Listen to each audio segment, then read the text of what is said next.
যদি আপনার মনে হয় যে দেয়ালে পিঠ ঠেকে গেছে, কেউ কিছু করতে পারছে না আপনার জন্য, আপনি পরিপূর্ণ ইয়াকিনের সাথে, দৃঢ় বিশ্বাসের সাথে এই 4টা আমল নিয়মিত করবেন। এবং আমি বহু মানুষকে পার্সোনালি এটার পরামর্শ দিয়েছি, ওনারা আমল করেছেন, আমল করে উপকৃত হয়েছেন। এরকম বহু মানুষ আছেন, বৃদ্ধ মানুষ, বাবা ক্যান্সারে আক্রান্ত হয়েছেন অনেক দেরিতে, আল্লাহ তাআলা অলৌকিকভাবে সাহায্য করেছেন। হ্যাঁ, কখনো যদি আল্লাহ তাআলা এই আমলগুলো করার পরও আমার বিপদ দূর না করেন, তাহলে হয় আমার আমলের মধ্যে কোনো ত্রুটি ছিল, অথবা আমার এই বিপদ দূর না হওয়ার মধ্যে আমার জন্য কোনো কল্যাণ নিহিত ছিল। আল্লাহ তাআলা আমার দোয়া কবুল করে যে উপকার হতো তার চাইতে বেটার কিছু হয়তো আমাকে দিবেন, এই ইয়াকিন একজন ইমানদারের থাকবে। সে 4টা আমলের 1 নম্বর হলো ইস্তেগফারের আমল। ইস্তেগফার, আপনি ফেসে গেছেন কোনো জায়গায়, কোনো উপায় পাচ্ছেন না, আপনি ইস্তেগফার করতে থাকেন। আস্তাগফিরুল্লাহ ওয়া আতুবু ইলাইহি, আস্তাগফিরুল্লাহ ওয়া আতুবু ইলাইহি, আস্তাগফিরুল্লাহ ওয়া আতুবু ইলাইহি, আস্তাগফিরুল্লাহ, আস্তাগফিরুল্লাহ, আস্তাগফিরুল্লাহাল্লাযী লা ইলাহা ইল্লা হুয়াল হাইয়ুল কাইয়্যুম ওয়া আতুবু ইলাইহি ওয়া লা হাওলা ওয়া লা কুওয়াতা ইল্লা বিল্লাহ। আল্লাহুম্মা আনতা রাব্বী লা ইলাহা ইল্লা আনতা খালাকতানি ওয়া আনা আবদুকা ওয়া আনা আলা আহদিকা ওয়া ওয়া'দিকা মাস্তাতা'তু আউযু বিকা মিন শাররি মা সানা'তু আবুউ লাকা বিনি'মাতিকা আলাইয়া ওয়া আবুউ লাকা বিযামবি ফাগফির লি ফাইন্নাহু লা ইয়াগফিরুয যুনুবা ইল্লা আনতা। সাইয়্যিদুল ইস্তিগফার। এভাবে যে কোনো ইস্তেগফার করতে থাকেন, আপনি বেশি বেশি করে আল্লাহর কাছে ইস্তেগফার, ক্ষমা প্রার্থনা করতে থাকেন, খুব বেশি। আপনার 2 ঠোঁটে অনবরত আপনি চাইতে থাকেন আল্লাহর কাছে ক্ষমা। এই ইস্তেগফার সম্পর্কে নবী করিম সাল্লাল্লাহু আলাইহি ওয়াসাল্লাম বলেছেন, মাল্লাজিমাল ইস্তেগফার, যে ব্যক্তি ইস্তেগফারকে আঁকড়ে ধরবে, আঁকড়ে ধরা মানে কি, এটা ছাড়বে না, সে পড়তেই থাকবে অনবরত। টয়লেটে যাওয়ার সময়টা, ঘুমের সময়টা, খাওয়ার সময়টা বাদে, অবসর নামাজের সময়টা বাদে, সারাক্ষণ সে ইস্তেগফার পড়বে। এরকম যদি কেউ করে, আল্লাহ রাব্বুল আলামিন জাআলাল্লাহু লাহু মিন কুল্লি হাম্মিন ফারাজা ওয়া মিন কুল্লি যায়কিন মাখরাজা, সকল পেরেশানি থেকে, সকল টেনশন থেকে বের হওয়ার পথ আল্লাহ তাআলা অলৌকিকভাবে তার জন্য আবিষ্কার করে দিবেন। এবং আমি আমার জীবনে যেটা বলেছিলাম, বিস্তারিত বলতে চাই না, এরকম পরিস্থিতি আসছে যে চোখের সামনে কোনো আপাতত রক্ষার কোনো পথ আর খোলা নেই, এমন ভয়াবহ বিপদ। ইস্তেগফার করতে করতে এমনভাবে আল্লাহ তাআলা সাহায্য করেছেন যে এটা কল্পনা করলেও মনে হয় যে স্বপ্নের মতো। কিভাবে এখন এই লোক এই জায়গায় আসলো আমার সাহায্যের জন্য, এই লোক তো এটা আমি এই জায়গায় আসার কথা না, ঠিক উনি এসে হাজির হয়ে গেলেন এবং উপকারটা, আমার সমাধানটা হয়ে গেল সমস্যা। তো আলহামদুলিল্লাহ, বহুবার আমি পরীক্ষা করেছি, আর আমার পরীক্ষার 2 পয়সার দাম নাই। হাদিসে বলা আছে, গ্যারান্টি দেওয়া আছে, আমার পরীক্ষা করলেই কি না করলেই। তাহলে একটা আমল হলো কি, ইস্তেগফার। সব সময়ের জন্য এটা কন্টিনিউয়াস করবেন, আর এমনিও অবসর সময় ইস্তেগফার করবেন। আরবদের মধ্যে সৌন্দর্য আছে, তারা বিভিন্ন ডাক্তারের ওয়েটিং রুমে বা বিভিন্ন জায়গায় মানুষ যেখানে অপেক্ষা করে পাবলিক প্লেসগুলোতে লিখে রাখে ইস্তেগফার করুন, আপনার হাইওয়েগুলোর পাশে লেখা থাকে ইস্তেগফার করুন, এবং তারা আসলে একটু পরপর দেখা যায় ইস্তেগফার করে। ভালো মন্দ গুণ সবার মধ্যে আছে, তাদের এই ভালো গুণটা আছে, ইস্তেগফার বেশি বেশি করা।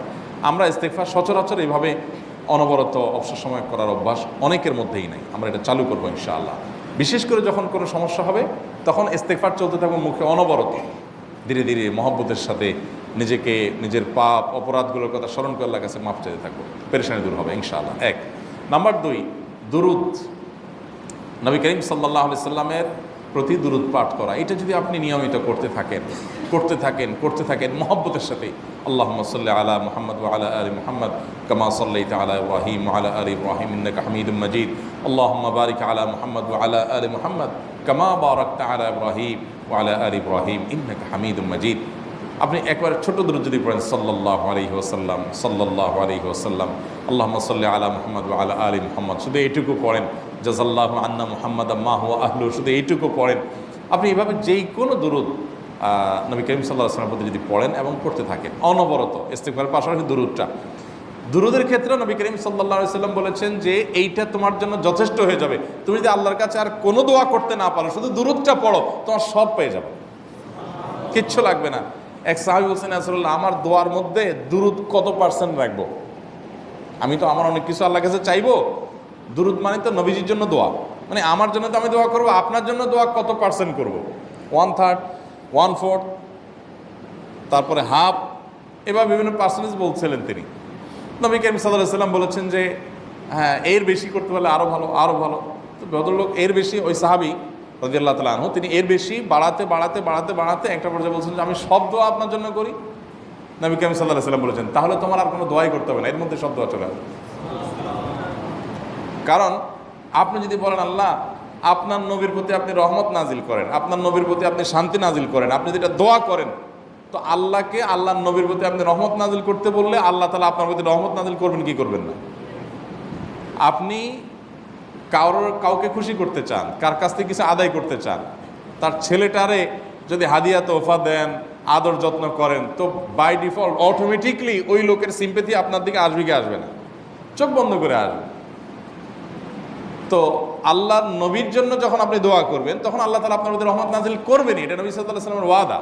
যেই কোনো পেরেশানি, তিনি আরো বলেছেন যদি কেউ দুরূদের আমল করে নিয়মিত, আল্লাহ রাব্বুল আলামিন তার সকল পেরেশানির জন্য যথেষ্ট করে দিবেন। এই আমলটাকে সবগুলো দূর করার জন্য যথেষ্ট হয়ে যাবে। এই দুরূদের আমলটা আমি দেখেছি সুবহানাল্লাহ গুলির মতো কাজ করে। আজকের ঘটনা, এক ভদ্রলোক সকালে একটা টেলিভিশন চ্যানেল, বেসরকারি চ্যানেলে প্রোগ্রাম শেষ করে নামছিলাম লিফটে, তো উপস্থাপক উনি বলছিলেন যে ভাই মানে দুরূদের আমল পড়ে আমি কিছুদিন আগে একটা ইয়াতে মানে এমন একটা অবস্থা যে এইটা থেকে বের হওয়ার কোনো পথ আর নাই, শুরু করলাম দুরূদ অনবরত, এরপরে আল্লাহ তাআলা আমাকে এমনভাবে উদ্ধার করলেন আমি কল্পনা করতে পারিনি।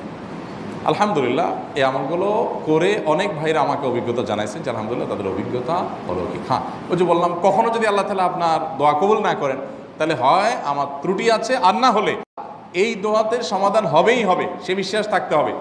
নবী করিম সাল্লাল্লাহু আলাইহি ওয়াসাল্লাম বলেছেন, হাদিসে কুদসিতে আল্লাহ বলেছেন আনা ইনদা জান্নি আবদি, হয় কি না দেখি, ট্রাই করি, তাহলে ওই আল্লাহ তাআলা বলবেন ঠিক আছে দেখতে থাক। আপনি যদি ইয়াকিন করেন যে না আমিনের কাছে আমি ওইভাবেই চাবো যে আল্লাহ দিবেনই, আমি নিয়েই ছাড়বো ইনশাআল্লাহ, চেষ্টা করবো তো ইনশাআল্লাহ, তাহলে দুইটা আমল হলো ইস্তেগফার আর দুরূদ। 3 নম্বর আরেকটা আমল হলো দোয়া ইউনুস। দোয়া ইউনুস, লা ইলাহা ইল্লা আন্ত সুবহানাক ইন্নী কুনতু মিনাজ জালিমিন। বেশি বেশি পড়তে থাকবেন, যখন বিপদে পড়বেন ইস্তেগফার আর দুরূদ পড়বেন সবচেয়ে বেশি, আর মাঝে মধ্যে দোয়া ইউনুস, লা ইলাহা ইল্লা আন্ত সুবহানাকা ইন্নী কুনতু মিনাজ জালিমিন। আল্লাহ সুবহানাহু ওয়া তাআলা কোরআনে কারিমে এই দোয়ার পরে বলেছেন ওয়াকাযালিকা নুনজিল মুমিনিন। এই দোয়া পাঠ করার মাধ্যমে ইউনুস আলাইহিস সালামকে পৃথিবীর ইতিহাসের সবচেয়ে অলৌকিক ঘটনা, সকল সায়েন্স, সকল আপনার বিজ্ঞানের তত্ত্ব সবগুলোকে আপনার সবগুলোর বিপরীতে বা সবগুলোকে আপনার ভুল প্রমাণ করে দিয়ে ওই জায়গাটার জন্য আল্লাহ তাআলা ইউনুস আলাইহিসকে মাছের পেটে ঢোকার পর সেখান থেকে আবার জীবিত রেখে বের করেছেন। অক্সিজেন অভাবে তো সেখানে এমনি মারা যাওয়ার কথা, আরও নানা কারণে মারা যাওয়ার কথা, তাই না? কিন্তু আল্লাহ তাআলা তাকে রক্ষা করেছেন, কারণ উনি ওই বিপদে পড়ার পর থেকে এইটা পড়তেছিলেন, লা ইলাহা ইল্লা আনতা সুবহানাকা ইন্নী কুনতু মিনাজ জালিমিন।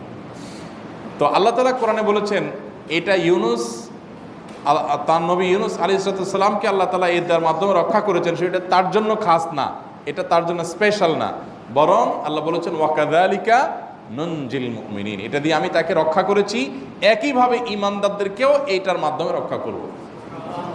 এটা বড় অস্ত্র পেয়ে গেলাম। দোয়া ইউনুস বেশি বেশি পড়বো ইনশাআল্লাহ, লা ইলাহা ইল্লা আনতা সুবহানাকা ইন্নী।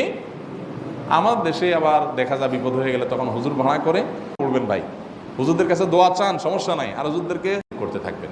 ইউনুস আলাইহিস সালাম আপনারা বসেন সবাই দোয়া ইউনুস পড়া ধরেন করছেন, উনি ওনারটা উনি করছেন, তো আপনারটা আপনি শুরু করবেন দোয়া ইউনুস না। 4 নম্বর আমল হলো ইয়া যাল জালালি ওয়াল ইকরাম, এটা বিশেষ করে পাঠ করবেন। নবী করিম সাল্লাল্লাহু আলাইহি ওয়াসাল্লাম বলেছেন আলিজু বিয়া যাল জালালি ওয়াল ইকরাম, ইয়া যাল জালালি ওয়াল ইকরাম এইটাকে তোমরা আঁকড়ে ধরবে। ইয়া যাল জালালি ওয়াল ইকরামের মানে কি? এটা আল্লাহকে ডাকা, আর কিছু না, এবং হাদিসে বর্ণিত দোয়া, এটা মাসনুন দোয়া।